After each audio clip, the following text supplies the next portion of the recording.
Bismillahirrahmanirrahim.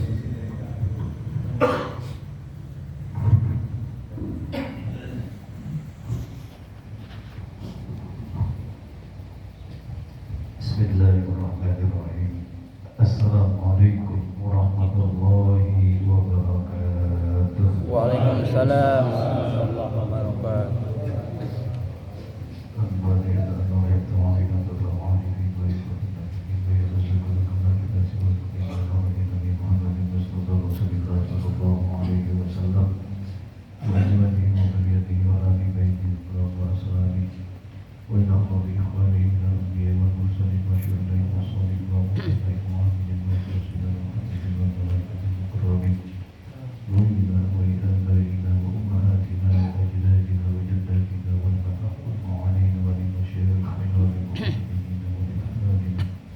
ولجميع المؤمنين والمؤمنات والمسلمين والمسلمات المشاهدين والغير المغفرين وخصوصا من بدل وصلى كالحسن وصلاته وصلاة الجنة في شهر ليله الفاتحة.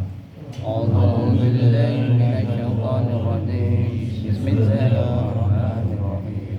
الحمد لله رب العالمين الرحمن الرحيم مالك يوم الدين.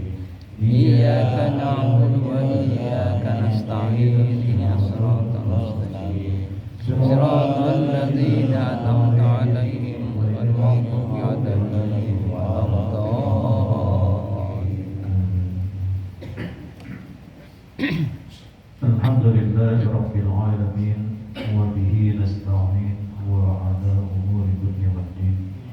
Wassalatu wassalamu ala asyrafil anbiya'i wal mursalin sayyidina wa maulana Muhammadin Allahumma alaihi wa ala alihi wa sahbihi ajma'in. Amma ba'd. Wa syaikhul mawlid rahimahullahu ta'ala wa ala manfaatihi wa bi barakati 'ilmihi wa bi bid-daraini amin amin ya rabbal alamin. Rabbi yassir wa la tu'assir. Rabbi tamin bi khair. Qala subhanaka la ilma lana illa ma 'allamtana innaka antal alimul hakim. Qala rabbi shrah li sadri wa yassir li amri wahlul 'uqdatam min lisani yafqahu qawli. Sadaqallahu al-'azim.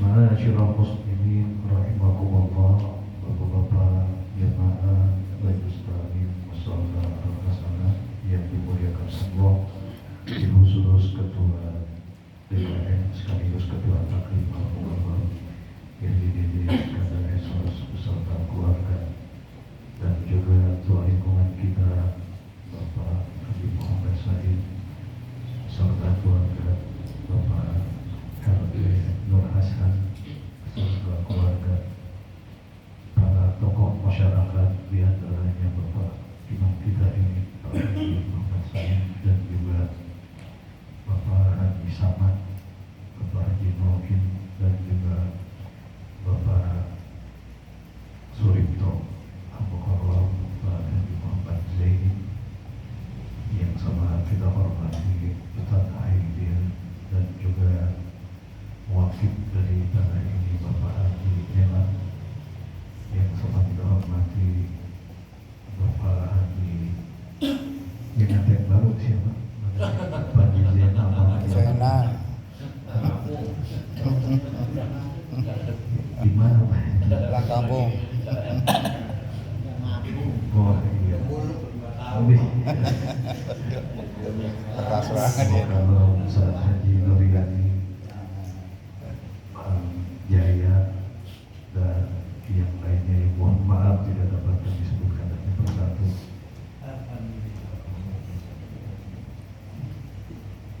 Selamat datang. Alhamdulillah. Bapak-bapak jemaah rahimakumullah, kita bersyukur kehadirat Allah Subhanahu wa Ta'ala atas limpahan rahmat taufik hidayahnya berkenan kita dipertemukan kembali dalam rangka mencari ridho Allah, menuntut ilmunya. Mudah-mudahan apa yang kita lakukan di bidang ibadah, dan insya Allah semua ibadah kita diterima oleh Allah Subhanahu wa Ta'ala. Amin. Salawat dan salam semoga Allah limpahkan kelimpahan nikmat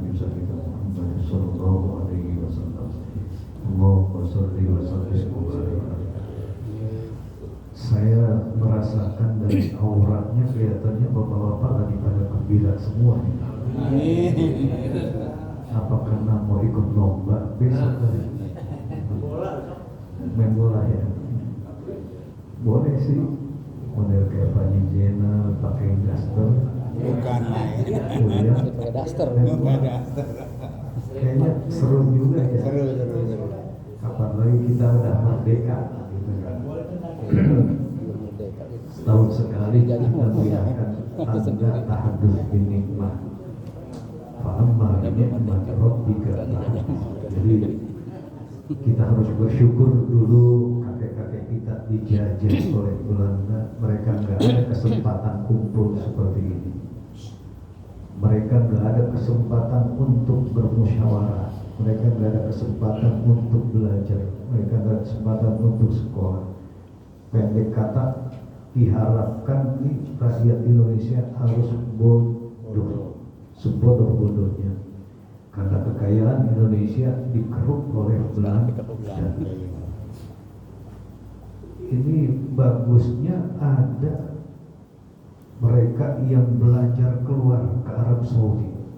Bagusnya ulama-ulama kita cerdas.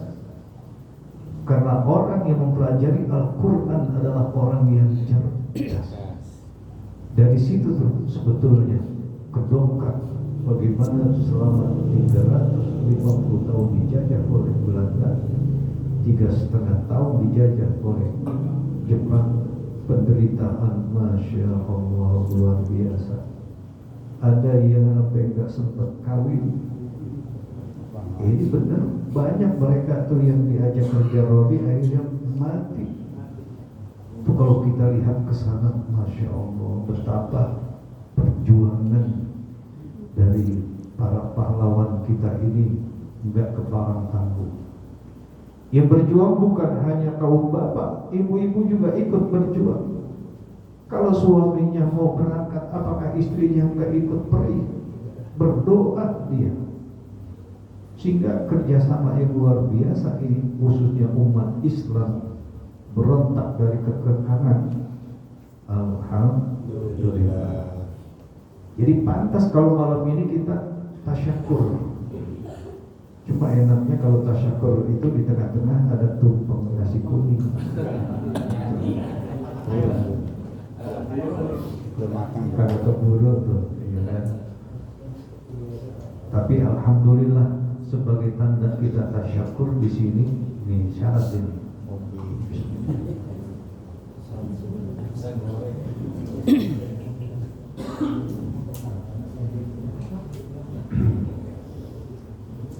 Dibarengin sempurna ilmu, Masya Allah.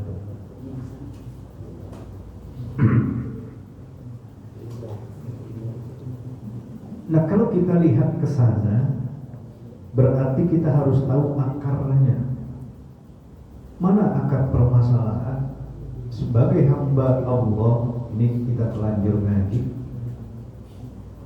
Setelah merdeka, udah harus tahu hak-hak Allah dan hak-hak Rasulullah Sallallahu Alaihi Wasallam.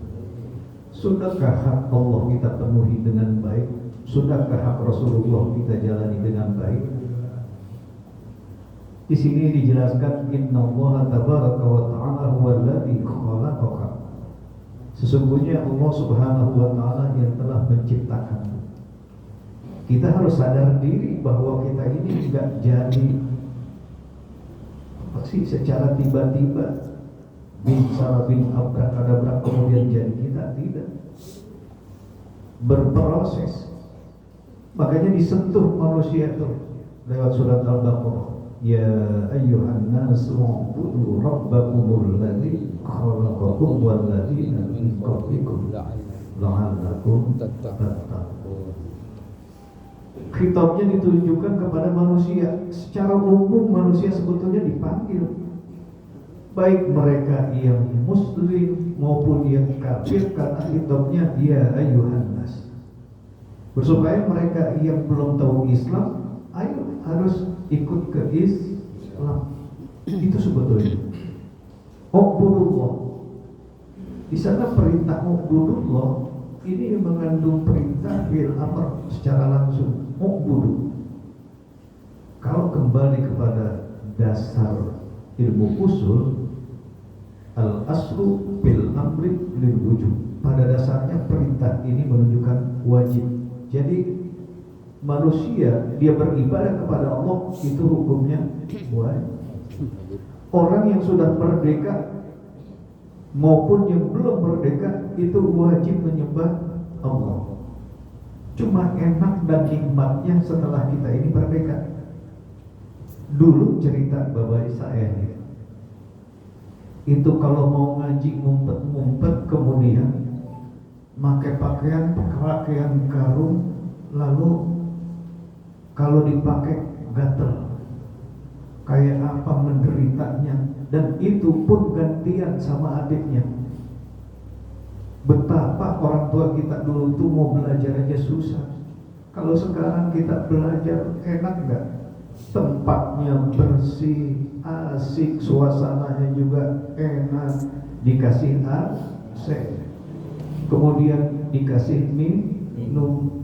Begitu usai kita taklim, kadang-kadang disodorin kue, kadang-kadang ada buahan yang berduri. Apa tuh namanya? Tuh. Sekarang mah enak, nggak seperti dulu.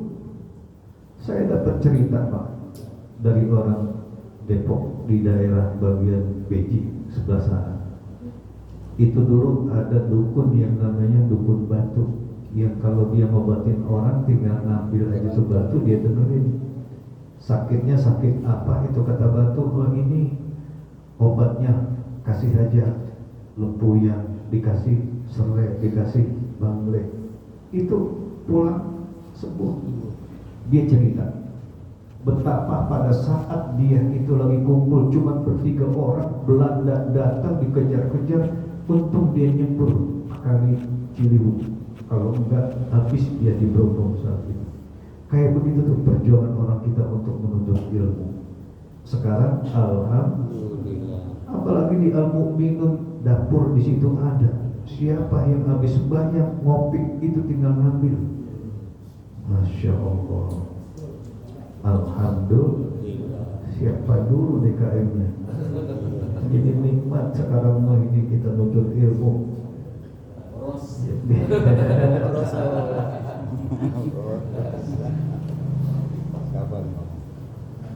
Dulu ngajar hadirin orang itu naik sepeda, itu pun kalau punya sepeda. Jarang yang punya sepeda.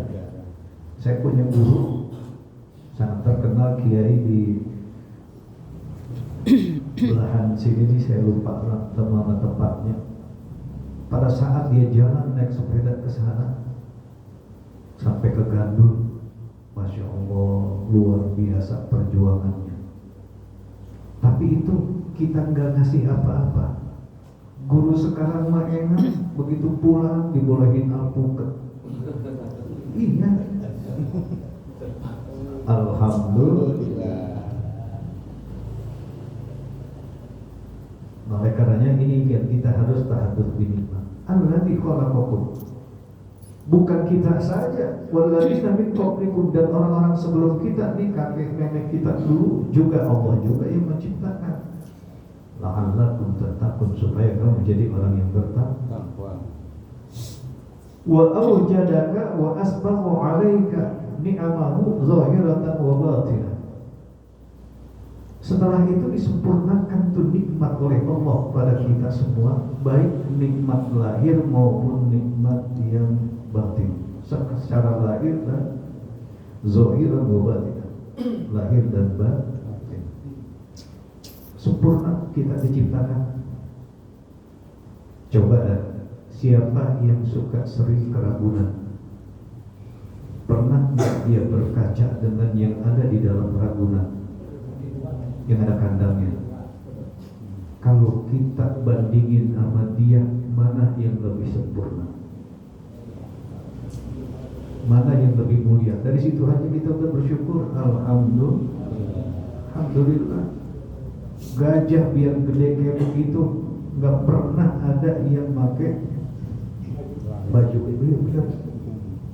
Tapi kita, Masya Allah, Sampai aki-aki saya perhatikan pernah pakai lepis. Iya, saya, wih keren juga ya kakek-kakek pakai lepis. Coba gajah, pernah nggak gajah pakai lepis?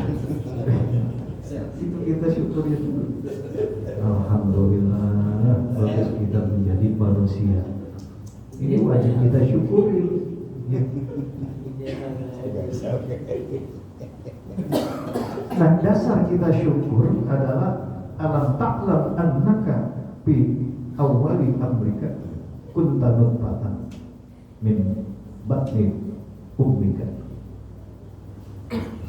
Emang ente nggak pada tahu bahwa sesungguhnya awal kejadianmu itu, keberadaanmu itu dari setetes air yang hina, yang siapapun dikasih air itu gak bakal mau, ya kan?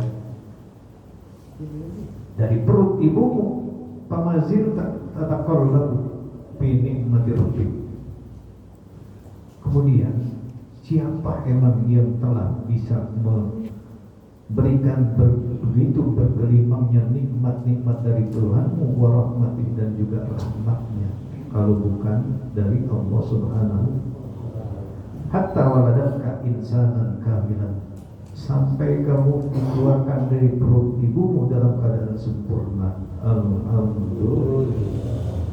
Nah ini kita iya ya, sekarang udah terima beresnya. Kemudian kita diberikan sehat walafiat, diberikan kesempatan menjadi manusia yang sempurna.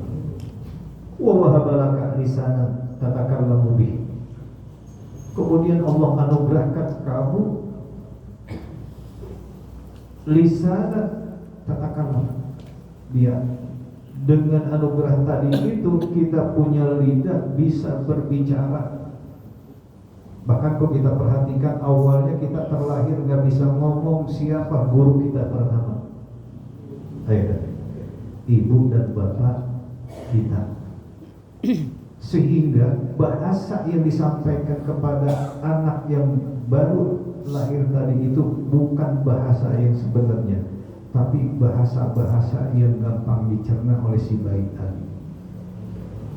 Dia nggak pernah tuh orang tua ngajarin kesini, enggak, tapi kecini. Coba dah perhatikan. Makan, dia nggak sebut makan, mam, itu bahasa orang tua kita tuh luar biasa. Ini capa, persis tanya dah Pak Haji Jenal waktu malam pertama. Ini apa?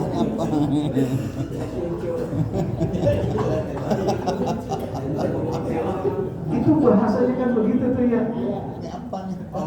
Begitu pulang sembahyang isya dan tuh dimarahin mah sendiri karena mah ada temennya. Mama, cucu, itu istrinya itu udah ngerti itu. Jadi nganten itu balik lagi kayak bocah kecil. Akit padahal sakit. Oh kan lewat lah. Akit. Kan Apa sekarang itu bahasa masih dipakai untuk kemesraan. Makanya lagu Basofi Sudirman itu perlu dipertahankan tuh.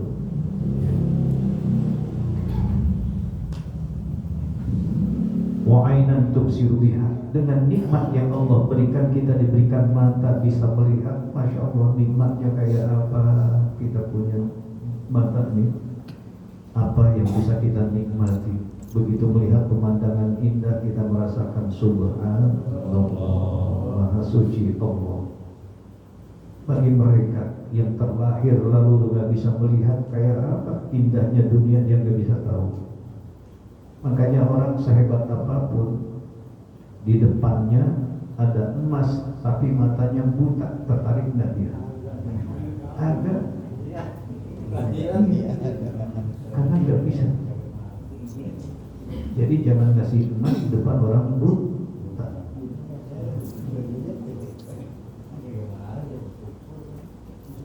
Wa udunan tasma'u biha, dan Allah memberikan nikmat berupa telinga itu untuk mendengarkan. Betapa nikmatnya, nikmat mendengar itu. Dan kita kalau dicabut oleh Allah pendengaran kita, nikmat nggak hidup? Yang nikmat hidup pendengaran itu cuma Haji Bolot doang. Itu pun karena dengarnya sengaja. Tapi kalau giliran cewek yang ngomong, dia denger. Atau giliran duit, dia denger. Milih-milih dulu. Sama kopi ya. Tahu ya. Lah kita nih badan seperti mata melihat, ya kan, kelihatannya gagah, berwibawa, tapi budek. Kira-kira, ayo deh. Dikata-katain kita, tolol, apa kata dia? Yes. Dikata tolol, yes. Kenapa? Budek. Itu ruginya. Makanya dalam Al-Quran dipanggil 3 tuh. Orang yang mendengar, orang yang melihat, dan orang yang punya hati. 3 komponen ini yang bisa menangkap ayat-ayat Allah. Insya Allah. Dan yang gak kalah pentingnya, wa aqlan tudriku bihi ma yadurruka wa ma yanfa'uka. Allah anugerahkan juga tuh yang namanya akal untuk bisa merasakan mana yang mudarat dan mana yang manfaat. Makanya orang yang akalnya sehat, dia bisa memilih mana minuman yang boleh diminum, mana minuman yang nggak boleh diminum. Kalau udah tahu yang namanya tonic itu emang bisa memabukkan. Apa sih tonic? Topi miring ya. Topi miring itu maksudnya emang botolnya miring. Itu kalau diminum apalagi 1 botol, Masya Allah, langsung di dalam musola juga begini aja. Eksimer. Kayak udah ngerasain aja. Ini cerita dari murid saya yang pernah mereka terjun di situ. Bahkan ada yang berani saat itu dia minum pil anjing. Dia cerita, dia melihat orang tuanya kecil dan dia beraninya luar biasa. Makanya anak-anak sekarang yang pada kurang akhlaknya, songong orang tua, bisa dipastikan itu lantaran karena udah dipengaruhi akalnya oleh hal-hal yang dilarang. Makanya KDM sangat gemes banget ngadepin anak-anak yang seperti itu, hingga dikirim ke barat militer. Nah, timbul pertanyaan, kira-kira menurut bapak-bapak kita ini udah merdeka belum? Belum. Belumnya kenapa?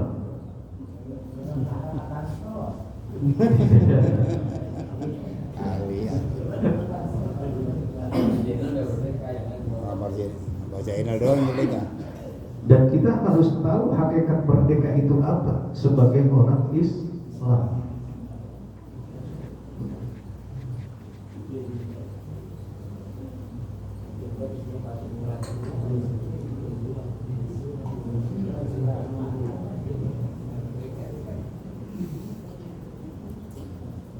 Setelah kita pahami bahwa hakikat merdeka, kita bisa menelusuri.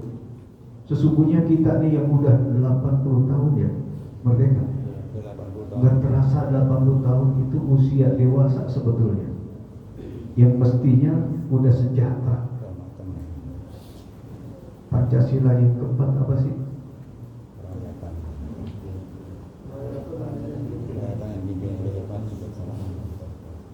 Pertama, persatuan ketuhanan. Yang kedua, persatuan. Yang ketiga, persatuan ya. Iya. Yang keempat, kerakyatan yang dipimpin oleh hikmah kebiasaan dalam perwakilan. Ini kira-kira wakil-wakil kita udah menjalani itu belum? Bayangin 100 triliun habis dikorupsi oleh anggota DPR. Duit siapa itu dirampok? Duit rakyat. Rakyat. Kemudian yang kelima, keadilan Sosial. bagi Seluruh rakyat Indonesia. sekarang udah adil belum? Oh. Katanya janjinya itu Pancasila bagi seluruh rakyat. Indonesia. Masih banyak nggak yang miskin? Luar biasa. Masih banyak nggak yang belum terima haknya? Masih banyak nggak yang belum punya rumah? Masih banyak nggak yang nggak mengenyam pendidikan? 80 tahun udah merdeka kita, tetapi makanya di sini mari kita soroti ada bahwa tiga hal ini yang menunjukkan kita ini belum merdeka. Nah ini kalau tiga hal ini kita pahami, insya Allah kita bakal tahu bahwa kita udah merdeka apa belum. Yang pertama, orang yang disebut merdeka ini menurut pandangan Islam adalah orang yang terbebas dari dominasi orang lain, tekanan orang lain, baik secara fisik dan juga secara mental atau kejiwaan. Kalau kita masih menghambakan diri kepada orang lain, disuruh berbohong mau, kemudian disuruh nyebarin fitnah mau, tapi kita dibayar, itu sekarang yang namanya sebut buzzer apa itu. Itu orang-orang semacam itu belum merdeka hidupnya karena nyari duitnya siapa yang bayar. Persis kayak prinsip PKB. Coba PKB maju tak gentar membela yang bayar. PKB gitu kayak slogannya. Nah akhirnya apa yang terjadi hadirin? Ketika kita masih dikuasai oleh orang lain, berarti hidup kita belum merdeka. Secara fisik iya kita ini udah gak dijajah, tapi secara mental kita masih dijajah. Kemarin tenaga orang kita dieksploitasi di Batam. Bagus saja KDM sempat tangkap 63 orang mereka sebulan kerja enggak dibayar. Siapa bosnya? Cina. Berarti kita ini masih dijajah. Masya Allah. Makanya seorang ulama berkata yang bernama Rib'i bin Amir, apa kata beliau? Nahnu qaumun ibn tadwana mohu linukhrijal ibad min ibadatil ibad ila ibadatillahi rabbil alamin. Kamu ini adalah kami, kaum di mana pilihan Allah yang Allah itu mengeluarkan manusia dari penghambaan kepada sesama manusia untuk menuju penghambaan kepada Allah Subhanahu. Jadi menghamba kepada manusia itu tidak dibenarkan karena itu dianggap tidak merdeka. Tapi kalau kita sudah menghamba kepada Allah, itulah baru orang yang disebut merdeka. Ini para pendiri kita, Bani Fadli, mereka itu tahu ajaran-ajaran Islam. Karena pernah Imam Hanafi pun ketika dia dipenjara lantaran dia disuruh untuk menelurkan satu hukum yang harus sesuai dengan nafsu pemerintah, dia berontak, maka dia dipenjara. Jadilah orang merdeka yang tidak diintimidasi oleh penguasa. Jadi dia nggak mau pada saat itu. Nah kita pun harusnya jadi orang yang merdeka, insya Allah. Yang kedua, yang disebut manusia yang merdeka itu adalah manusia yang tidak diperbudak oleh harta. Pergi gelap, pulang gelap, penghasilan pas-pasan, ngaji kagak sempet, sembahyang ditinggal, nuntut ilmu udah enggak, baca Quran sudah lupa. Namun kenapa? Gila harta. Padahal di Al-Quran dijelaskan alhaakumut takasur hatta zurtumul kalla sawfa ta'lamun tsumma kalla. Alhaqumut takatsur, celaka.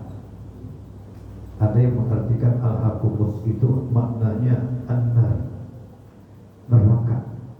Bagi siapa? At-takatsur, orang yang menghimpun harta, ngumpulin harta pagi sore, dia takut kehilangan harta. Bahkan kalau hartanya bergeser dikit, itu dia khawatirnya luar biasa. Dia nggak mau ketinggalan oleh yang lain, dan ketika yang lain dilihatnya punya mobil baru, dia nggak mau ketinggalan, dia beli juga mobil baru. Tetangganya punya mobil 3, dia beli lagi, dia nggak mau disaingi, dia beli sampai 4, dan seterusnya.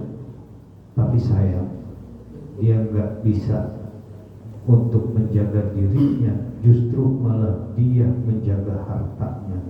Bukan hartanya yang menjaga dia, tersiksa dia.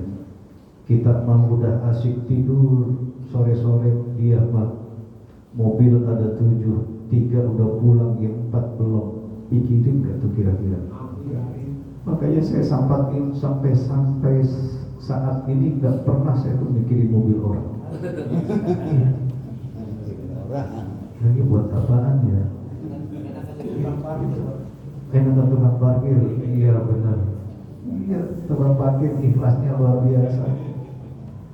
Kapan aja tuh mobil mau dibawa, ikhlas. Tuh benar. Jadi kalau kita ini masih ngoyo untuk kita menumpuk-numpuk harta, kita termasuk orang yang celaka, orang yang rugi. Emang kenapa? Karena harta belum tentu bisa nolongin kita. Berapa banyak mereka, dan ini ada satu kejadian di Jatibaru. Pada saat dia belum dapat uang dari kompensasi untuk pembebasan jalan tol, itu dia berusaha bagaimana caranya. Akhirnya begitu bayaran sampai dapat miliaran, seminggu setelah dia menerima itu uang, dia meninggal.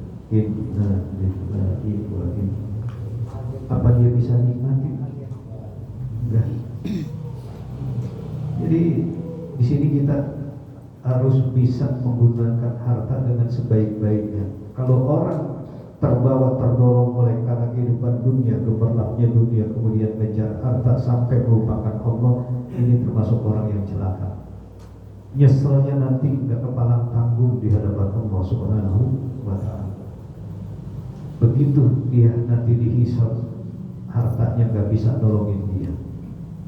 Jadi yang paling bagus bagaimana? Ketika kita masih hidup, kebetulan kita punya harta 100.000 yang kita sodakohkan, itu lebih afdol ketimbang 1 juta tapi kita udah meninggal. Kita disodakohkan oleh anak kita misalnya. 100.000 yang kita sodakohkan ketika kita masih hidup, itu lebih utama, lebih afdol ketimbang 1 juta kita berikan sodakoh ketika kita itu disodakohkan. Dan bahkan kalau harta udah pindah ke tangan anak, belum tentu anak ingat sama orang tua. Benar. Banyak contoh di mana ketika orang tuanya udah meninggal, dikumpulin, diajak untuk haul, apa kata anak-anaknya? Orang udah mati biarin aja, Pak. Ngapain sih pakai dipikirin? Teganya. Kemarin orang tua belain dia sekolah, orang tua itu nggak pernah mundur, tiap hari ngeluarin ongkos, dan anak nggak perlu tahu dari mana gitu. Kaki buat kepala, kepala buat kaki, dibelain demi anaknya bisa sukses dalam pendidikannya. Begitu udah sukses, orang tuanya meninggal, dia nggak ingat sama sekali. Dia minalillahi, tega amat. Makanya kata Nabi, Ta'isa Abdul Dinar, Ta'isa Abdul Dirham. Celaka hamba dinar, celaka juga hamba dirham. Celaka orang yang hamba cari duit, gitu kan. Di mana celakanya? Karena di sana dia pengennya dapat selalu yang enak-enak. In utiya radiya, failam yukta sakhito. Kalau dia dikasih, dia merasa girang, tapi kalau nggak dikasih, dia murkanya, marahnya kayak apa? Saya kalau kagak dapat warisan, jangan panggil saya anak. Marahnya kayak apa? Ya Allah, diancam orang tuanya. Udah, bagiin sekarang. Besok bapak meninggal, pasti saya dibaginya dikit. Udah sekarang, teken, tanda tangan jenderal. Orang tua yang dipaksa. Misalnya. Nah, terakhir, orang yang merdeka itu adalah orang yang terbebas dari tekanan hawa nafsu. Emang kenapa? Ketika kita masih disetir oleh hawa nafsu, berarti kita belum orang merdeka. Makanya ada sebuah kasus di zaman Rasulullah SAW. Begitu para sahabat sepulangnya perang Badar, mereka beristirahat di bawah pohon, kemudian Nabi duduk di tengah-tengah. Nabi bersabda, "Roja'na min jihadil asbar ila jihadil akbar." Kita baru saja kembali dari perang yang kecil untuk menuju perang yang besar.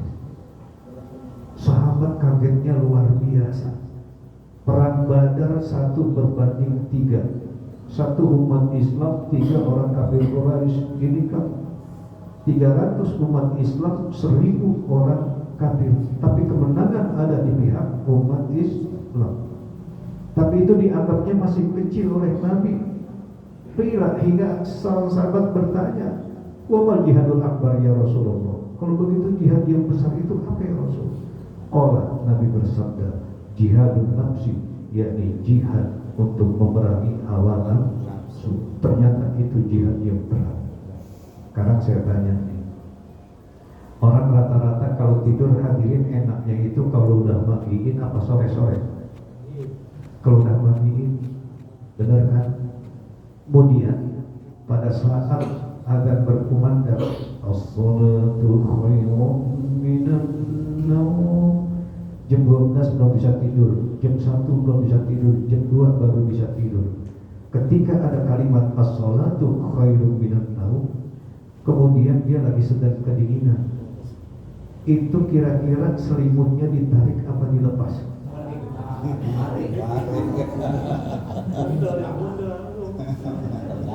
Tergantung. Gimana menurut Pak Jidenan?